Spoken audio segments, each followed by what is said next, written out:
क्षीरसागर, रोहित पवार, जितेंद्र आव्हाड आणि सुरेश धस आणि नमिता या सगळ्यांनी एकत्र मिळून म्हणजे माझ्या जे वाचनात किंवा तुमच्या कारण का पार्लमेंटचं सेशन चालू होतं, बजरंग अप्पांचा स्वतःचा मतदारसंघ आहे, या सगळ्यांच्याकडून आम्हाला ह्याची माहिती दिल्लीला मिळत राहिली आणि आधी कोणीच गेलं नव्हतं तिथे. बाप्पा आणि स्थानिक सगळे नेते गेले. जेव्हा तिथून आदरणीय पवार साहेबांना सगळी माहिती मिळाली आणि जेव्हा लक्षात आलं की तिथे न्याय मिळत नाहीये, तेव्हा या देशातून पहिले तिथे जाणारे आदरणीय पवार साहेब आणि पवार साहेब गेल्यानंतर सगळ्याच राजकीय पक्षाचे आणि सत्तेत असलेल्या पक्षाचेही अनेक नेते तिथे गेले, असं मी तुमच्या सगळ्या चॅनलवरच बघितलं. मला असं वाटतं की मी खरं तर बजरंग अप्पा सोनवणे, सुरेश धस, संदीप क्षीरसागर, रोहित पवार, जितेंद्र आव्हाड, नमिता ह्या सगळ्यांचे मनपूर्वक आभार मानते की एक संवेदनशील विषय आणि तमाम महाराष्ट्रातल्या तुमच्यासारख्या असंख्य मीडियाचे की ही घटना तुम्ही आमच्यापर्यंत आणून आम्हाला ती सांगितली. प्रचंड अस्वस्थ करणारी भयानक अशी घटना आहे. माझी महाराष्ट्र सरकारला विनंती राहील की ह्याच्यात कुठलंही राजकारण आणूया नको, पण राजकारण बाजूला ठेवून यामध्ये ही जी क्रूर घटना आहे, जी छत्रपतींच्या, शाहू फुले आंबेडकरांच्या महाराष्ट्राला, सुसंस्कृत महाराष्ट्राला न शोभणारी आहे, अशी या घटनेला न्याय त्या दोन्ही कुटुंबाला, मग परभणी असेल आणि बीड असेल, यांना मिळालाच पाहिजे. आज सकाळीच तुमच्याच सगळ्या चॅनलवर मी बजरंग अप्पा सोनवणेंची आजची सकाळची प्रेस ही पाहिली. त्यांनी अनेक सूचना त्याच्यातून केलेल्या आहेत आणि मला असं वाटतं एवढं मोठं ज्यांना मॅन्डेट मिळालेलं आहे अशा महाराष्ट्राच्या सरकारने हा विषय गांभीर्याने घेतला पाहिजे आणि नुसता घेऊन उपयोग नाही, त्या दोन्ही कुटुंबाला न्याय मिळाला पाहिजे. बीडमध्ये अंजली दमानियांचं मुलीचं एक भाषण व्हायरल होते, माझ्या वडिलांसोबत जसं झालं तसंच त्या आरोपीसोबत व्हावं, इतकी हातबलता त्यांच्या कुटुंबियाची झाली आहे. सरकारी मंत्री जात आहेत, सगळे आश्वासनं देतात, कारवाई झिरो दिसते आहे आणि ते कुटुंबीय सुद्धा मागणी करते कारवाई करा.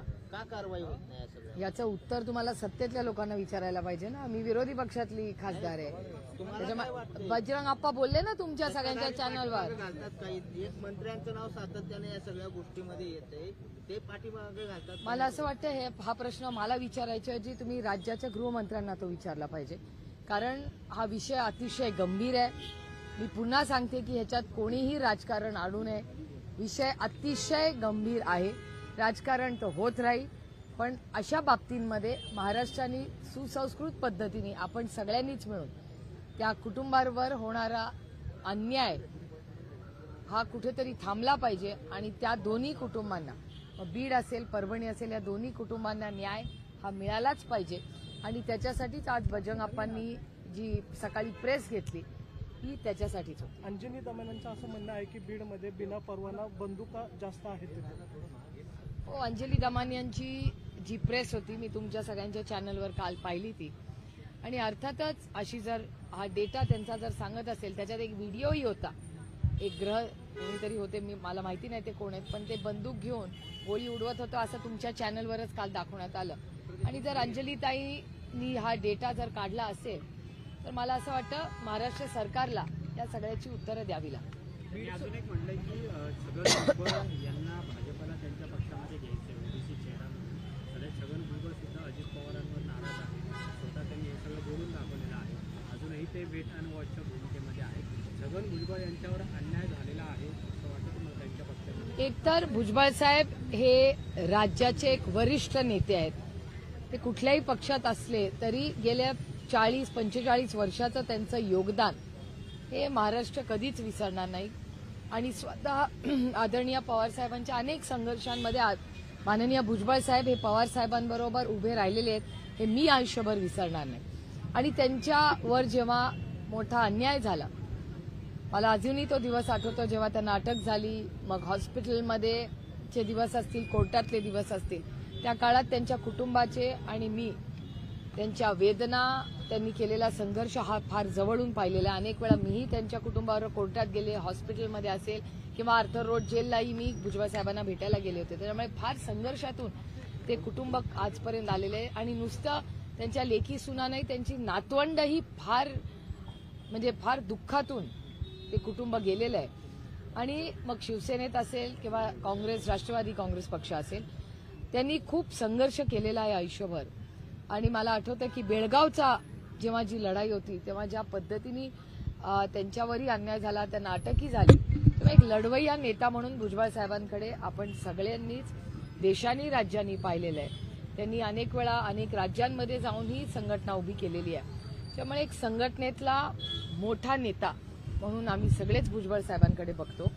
आणि राष्ट्रवादी काँग्रेस पक्ष एकत्र असताना भुजबळ साहेबांची जागा ही नेहमी आदरणीय पवार साहेबांच्या शेजारी असायची. वयाने, कर्तृत्वाने ते मोठे नेते आमच्यासाठी कालही होते, आजही आहेत आणि उद्याही राहतील. आमंत्रणाचा विषयच नाही.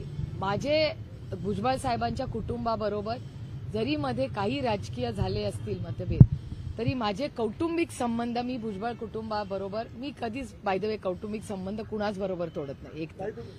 आणि भुजबळ साहेबांच्या कुटुंबाचे त्या संघर्षाच्या काळात त्या कुटुंबाचं, त्यांच्या लेकी सुनांचं, नातवंडांचं दुःख इतकं मी जवळून पाहिलेलं आहे की मला वाटतं आपण सगळ्यांनी मिळून त्यांना कितीही साथ दिली तरी त्या अडचणीच्या काळात त्या कुटुंबांनी जे भोगलंय हे वेदना देणारच आहे. काही भुजबळांचं आणि दादांचं वाद म्हणजे अर्थात त्यांना मंत्रिपद न देणं हे सगळं हे दिसून येतं का त्यांच्यामधलं संघर्ष? दादांना त्यांच्याबद्दल विचारलं तर ते दादा बोलणं देखील टाळतात. मला याची काही माहिती नाही, कारण का तो त्यांच्या पक्षाचा अंतर्गत विषय आहे. पण भुजबळ साहेबांचे आणि आमचे कौटुंबिक संबंध हे कालही होते, आजही आणि उद्या. वाद होते व्हायचे असं त्यांच्यामध्ये झाले ते. मी तुम्हाला एक सांगू, माझं पोट खूप मोठं आहे आणि सगळ्या गोष्टी पोटातल्या ओठात आणणं ही काही गरज नसते. आणि महिलांमध्ये ही वेगळी ताकद असते. सगळं बोलायचं नसतं. काही परिवहन राष्ट्रवादीचे प्रदेशाध्यक्ष बदलणार आहेत अशा चर्चा आहेत शरद पवार पक्षाचे. खरंच काही तथ्य नाही बाबा, मला काय माहिती नाही. आमची 8 आणि 9 तारखेला जानेवारीमध्ये मीटिंग आहे, पण हा अजेंडा मी तरी पाहिलेला नाही पक्षाच्या अजेंड्यावर. त्याच्यामुळे 8 आणि 9 तारखेला जी मीटिंग मुंबईत होईल त्याचा अजेंडा माझ्याकडे तरी अजून आलेला नाही. तो 2-3 तारखेपर्यंत येईल. पण आम्हाला 8 आणि 9 तारखेला मुंबईला यायला आम्हाला सगळ्यांना सांगितलेलं आहे मीटिंगसाठी. अजित पवार गटातल्या एका आमदारांनी दावा केला की जे एक मंत्रिपद शिल्लक ठेवलेलं आहे ते मंत्रिपद जयंत पाटलांसाठी शिल्लक ठेवलेलं आहे. म्हणजे जसा निकाल लागला तसं जयंत पाटलांवरती बरेचसे प्रश्न त्यांना उपस्थित केले जात आहेत. अजित पवार सुद्धा सभागृहामध्ये असं बोलले की मी प्रतिसाद देण्याचा प्रयत्न करतोय, मात्र तुमच्याकडून से येत नाहीये. जयंत पाटलांवरती या सगळ्या चर्चेचं वर्तुळ का उभं केलं होतं? मला कसं माहिती असेल? हा प्रश्न तुम्हाला जयंतरावांना विचारायला लागेल किंवा जे बोलतायत त्यांना जास्त बोलावं लागेल. राष्ट्रवादी काँग्रेस पक्ष म्हणजे दोन्ही पक्षांनी एकत्र यावं असं म्हटलं जाते. म्हणजे रोहित पवार सुद्धा सातत्याने विरोधी पक्षांच्या भेटीगाठी घेत आहेत. दुसरीकडे सुनंदा पवार सुद्धा म्हणाले की दोन्ही राष्ट्रवादी एकत्र यायला पाहिजे. एक तर मंत्र्यांची ओळख, मी केंद्रात आहे गेली अनेक वर्ष. मी दिवसाला 5 ते 6 मंत्र्यांना भेटते. ते भारतीय जनता पक्षाचे मंत्री आहेत. त्याचे फोटो मी ट्विटही करते. मी त्यांना एवढ्यासाठी भेटते की माझ्या लोकसभा मतदारसंघ आणि आपल्या महाराष्ट्राचे प्रश्न मांडण्यासाठी मला लोकांनी इथून निवडून पाठवले. त्यामुळे मंत्र्यांकडे मी स्वतःच इतक्या वेळा जाते केंद्रातल्या आणि प्रत्येक फोटो मी ट्विट करते. त्याच्यामुळे किती मंत्र्यांना मी किती वेळा भेटले हे मी पारदर्शकपणे माझ्या सोशल मीडियावर टाकत असते. त्याच्यामुळे जे सत्तेमध्ये आहेत त्यांची जबाबदारी असते की मायबाप जनतेची कामं करायची आणि आम्ही विरोधात आहोत आणि आम्ही लोकप्रतिनिधी आहोत. आमचं जबाबदारी असते सत्तेत असू दे किंवा विरोधात आपल्या मतदारसंघातले प्रश्न फॉलो करणे. देवेंद्रजींनी अजून एक टीका केली आहे शरद पवारांवर. आज जरी ते 4 वेळा मुख्यमंत्री राहिले असले तरी शरद पवार त्यांचं राजकारण हे क्षमताचं राजकारण आहे. कशाचं? क्षमत म्हणजे फक्त हार जीत या संदर्भातच त्यांचं राजकारण आहे. माझं राजकारण तसं नाही. राज्याचं कल्याण हवं या दृष्टीने माझं सगळं राजकारण आहे. ते आदरणीय पवार साहेबांच्या वेगळ्या विचाराचे आहे. इतना तो हक बनता है ना एका सशक्त लोकशाहीमध्ये. इतना तो हक उसको बनता है.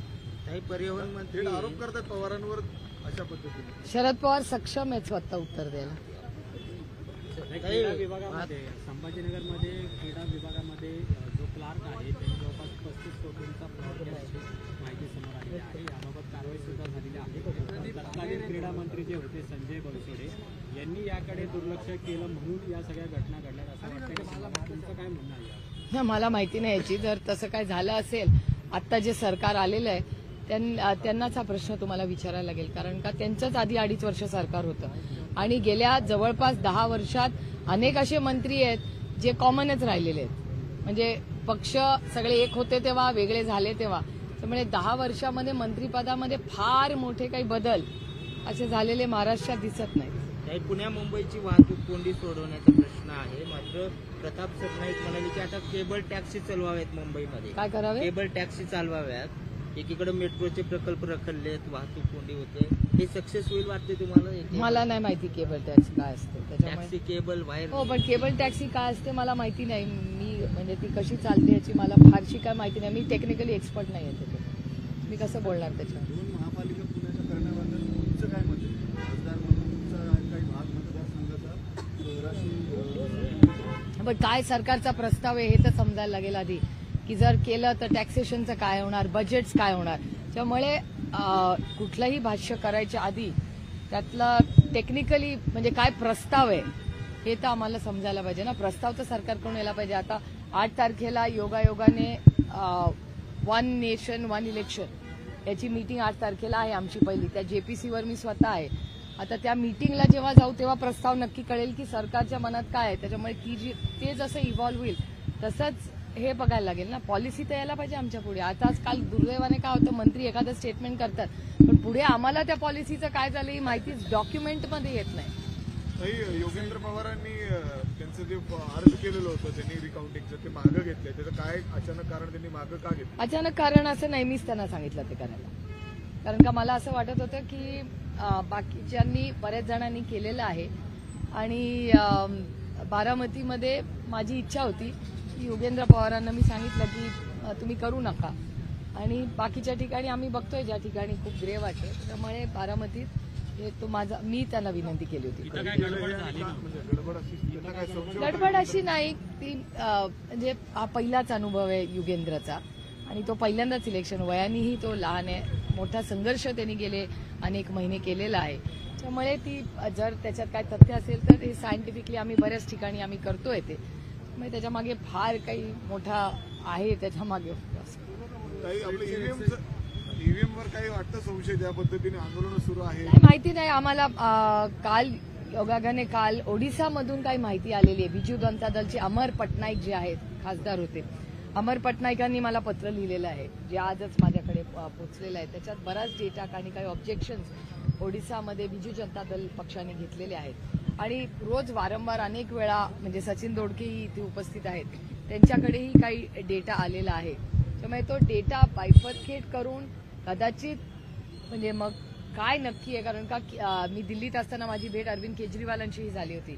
अरविंदजींचं असं मत होतं जे त्यांनी मीडियासमोरही केलं की नावाची शिफ्ट झाली म्हणजे त्याच्यामध्ये डिस्पॅरिटी आहे. म्हणजे जी वोटर्स लिस्ट आहे म्हणजे लोकसभेला जी वोटर्स लिस्ट होती आणि विधानसभेला जी आहे त्याच्यात खूपसा अडिशन आणि डिलिशन आणि ती लोकही अरविंदजींनी उभी केली होती मीडियाच्या समोर. त्यामुळे हे सगळं जे वातावरण आहे हे जरा अस्वस्थ करणार आहे. आता तो टेक्नॉलॉजिकल काही इश्यू आहे का वोटर्स लिस्टमध्ये काही आहे हा सगळा प्रश्न चर्चेशिवाय होणार नाही. आणि मला असं वाटतं की हे टेक्निकली जोपर्यंत आपल्या हातात काही येत नाही ठोस त्यामुळे आरोप करण्यामध्ये काही म्हणजे मला त्याच्यात हातात काही असल्याशिवाय उगाच आरोप करणं हे मला योग्य वाटत नाही. कारण मी स्वतः 4 वेळा त्याच ईव्हीएमवरनं निवडून आलेले. त्यामुळे जर त्याच्यात काही ग्रे एरिया असेल तर तो टेक्निकली आम्हाला आला पाहिजे. आणि त्या शोधामध्ये अनेक लोकांचे म्हणजे आता स्वतः सचिन दोडकेंच्या केसमध्येच मी तुम्हाला दाखवू शकते की अनेक वोटर्स लिस्टमध्ये बदल झालेले आहेत. अनेक ठिकाणी त्यांना स्वतःला लोक सांगतात की मतदान केलंय मग ते रिफ्लेक्ट का होत नाहीये. म्हणजे त्यांचे काही मतदार असे जे ऍफिडेव्हिट करायला तयार आहेत दाखवायला की हो मी मतदान तुम्हाला केलं मग ते रिफ्लेक्ट का होत नाही. असे गावं आहेत. सोलापूरमध्ये जसं झालं. आणि एकच अस्वस्थ करणारी गोष्ट मागच्या आठवड्यात झाली की काँग्रेस पक्षाने हरियाणाची माहिती मागवली होती. ती केस काँग्रेस पक्ष जिंकले आणि त्यांना आणखीन माहिती मिळावी याच्यासाठी ती जी ऑर्डर मिळाली त्याच्यानंतर इलेक्शन कमिशनकडून एक फॉर्म आला आणि त्याच्यातून एक फॉर्ममध्ये असा निर्णय घेतलेला आहे की आता ही डिटेल माहिती मिळणार नाही असं तुमच्याच सगळ्यांच्या चॅनल आणि वर्तमानपत्रात आलेली बातमी आहे. त्यामुळे त्या सगळ्याचा आम्ही अभ्यासही करतोय. यांच्याकडेही काही लोक रविवारी 28 तारखेला आहे ना ती मीटिंग 28 का 29ला काही नवीन लोक त्यांना भेटायला येणार आहेत हेही त्याचा शोध घेत आहेत. बघूया काय होतं. स्टेटच्या एक्साईज डिपार्टमेंटनं लायसन्सची पॉलिसी रिवाईज करायची ठरवलंय. गेली कित्येक वर्ष महाराष्ट्रामध्ये एप्रिल टू लायसन्स दिले जात नव्हते, आता ते दिले जातील. सकाळी संजय राऊत त्याच्यावर टीका करताना असं म्हटलेले होते की हे सरकार लाडक्या बहिणींना 1500 रुपये देण्यासाठी लाडक्या भावांना दारुडा बनवायला निघाले. नाही, ती पॉलिसी आज मीही ऐकलं की त्या पॉलिसीमध्ये नक्की काय ते करणार आहेत. त्या पॉलिसीचे डॉक्युमेंट्स मी मागवलेले आहेत की काय पद्धतीने ते होणार आहे. त्यामुळे त्याची माहिती मी स्वतः मागितली. मी उद्या तुमच्याशी बोलीन माझ्याकडे ते हातात पॉलिसी आल्यानंतर असेल ना. आज सुशासन दिवस आहे, त्यामुळं चंद्रकांत दादांनी आज मेट्रोनी पाहणी केली आहे, त्याच्यावर पुण्याचे प्रश्न सुटतील असं वाटतं. बघा, आता एक खूप मोठ्या मेजॉरिटीनी ते आलेले आहेत निवडून. आम्हाला मान्यच केलं पाहिजे की ज्याला इंग्रजीमध्ये ब्रूट मेजॉरिटी म्हणतात, अशी त्यांना ब्रूट मेजॉरिटी मिळालेली आहे. त्याच्यामुळे काही महिने राहू दे, पण एकच आहे की एवढी ब्रूट मेजॉरिटी असताना मला अपेक्षित होतं की आतापर्यंत ते सगळे कामाला लागले असतील. पण ऑब्व्हियसली रिशफल, डिपार्टमेंट्स, पालकमंत्रीपद ह्याच्यात खूप वेळ, म्हणजे गंमत मला वाटली की तुमच्या कुठल्या तरी एका चॅनलवर मी पाहिलं घरांवरची एक मोठी न्यूज चालली होती. मला खरंच कधी आठवत आहे की जेव्हा आम्ही सत्तेत असताना अशा काही चर्चा आमच्या तरी कधी कानावर आलेल्या नाही. त्याच्यामुळे कदाचित सरकार या सगळ्या गोष्टींमध्ये व्यस्त असेल. हे झाल्यावर बघूया. केंद्रामध्ये सध्या पॉपकॉर्न जीएसटी काउन्सिलची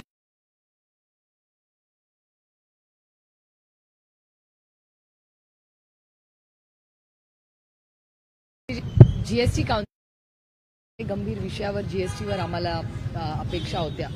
हे दुर्दैव आहे की जीएसटी काउन्सिल ही फायनान्स मिनिस्टर, रिझर्व्ह बँक नंतर एक सगळ्यात मोठी बॉडी आणि महत्वाची बॉडी म्हणजे जीएसटी काउन्सिल आहे. आणि त्या जीएसटी काउन्सिलच्या बद्दल ज्या पद्धतीने गेले 2-3 दिवस जे मीम्स येत आहेत हे खरंच अस्वस्थ करणार आहेत. कारण का आम्ही आमचे पॉलिसी मेकिंग फार गांभीर्याने घेतो आणि त्याच्या जीएसटी काउन्सिलच्या प्रेसमध्ये जर caramelise popcorn and salted popcorn and packed and unpacked येणार असेल तर इट्स नॉट फनी. म्हणजे मला खूपच वाटेल. असं वाटतं तुम्हाला पॉवरफुल म्हणजे दोन्ही दादा आता कामांमध्ये कोण एफिशियंट वाटतं तुम्हाला जास्त दोघांना? नाही, हा माझ्या एफिशियन्सीचा प्रश्न आहे. आता देवेंद्र फडणवीस ठरवतील तो पालकमंत्री होईल. माझ्या मतदारसंघातली कामं केंद्र सरकारमध्ये होतात आणि राज्य सरकारमध्ये होतात. पालकमंत्र्यांची गरज नाही. गरज नाही असं नाही. काय ज्या सिस्टम हॅव टू वर्क ना. कोणी तिथे बसतं तरी सिस्टम जर चालली. असले की पैसे देत नाही. आता बघूया काय होतं. आता नवीन राज्य आलंय तर बघूया काय करायला लागतं. चंद्रकांत पाटील हे पुणे जिल्ह्यात सगळ्यात मोठे लीडनी आलेत, म्हणजे ते दावा करू शकतात या जागेवर. आता ह्या सगळे तुम्ही मला दिल्लीची पॉलिसीची विचारा. अरे मला कोण विचारतंय माझा चॉईस. मी पालकमंत्री असताना तुम्ही होतात सोबत. मला चॉईसचा विषय नाही आहे. माझा प्रश्न असा आहे की माझ्यासाठी आता सगळ्यात मोठा विषय हा देशाची इकॉनॉमी आहे. या इकॉनॉमीमध्ये एवडा मोठा डिप झालेला आहे. तर पुढच्या इकॉनॉमी, अनएम्प्लॉयमेंट, प्राइस राईजसाठी सरकार काय करणार. एफडीआय स्लगिश झालेली आहे, त्याच्यासाठी काय करणार. डॉलर 84.35 झालेला आहे, याचं काय होणार. एवढे मोठे गंभीर विषय आहे तो राज्य आणि देशाच्या समोर. थँक्यू.